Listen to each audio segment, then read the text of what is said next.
room was wrong from the moment James stepped inside. Red light bled through the curtains. Thick, syrupy, like something alive. He hadn't asked for this. Just a cheap hotel off the interstate. A place to crash for the night. But the clerk had smiled too wide and handed him the key to room 213. Said it was an upgrade. Said he'd like the view. James kicked the door shut behind him, dropping his bag on the bed. The mattress groaned. Everything in this place groaned.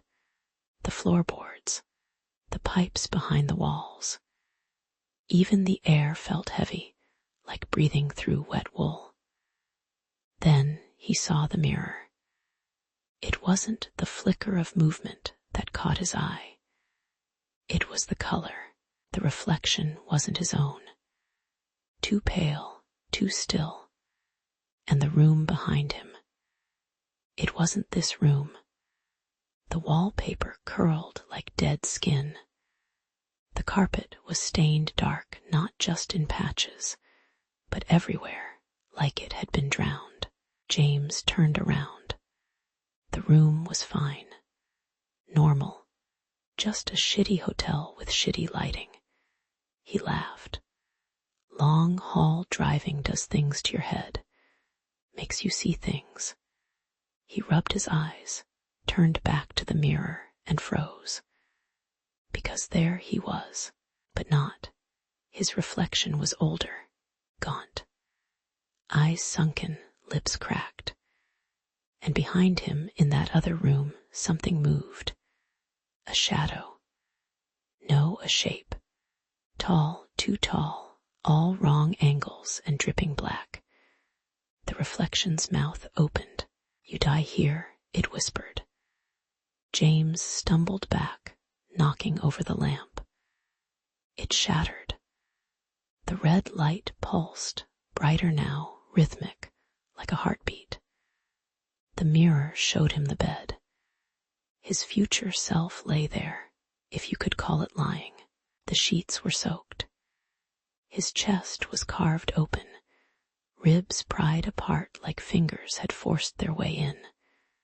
And above him, the shadow leaned closer, leaned down.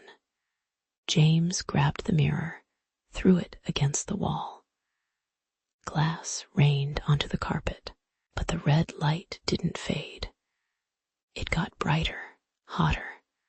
The walls creaked. The bed groaned. Something was in the room with him.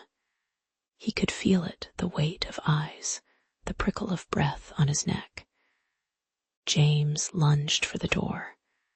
The handle burned, locked. He threw his shoulder against the wood, screaming now, screaming until his throat split. The bed groaned again.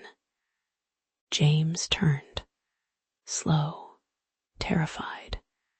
The sheets were wet, dark, the outline of a body sinking into the mattress. The pillows, indented, like someone had just been lying there, like something had just gotten up. The red light flickered, and in the shards of the broken mirror, James saw it, saw himself, mouth open in a silent scream, hands clawing at the air, and behind him, oh God, behind him, the shadow reached out, and the room went black.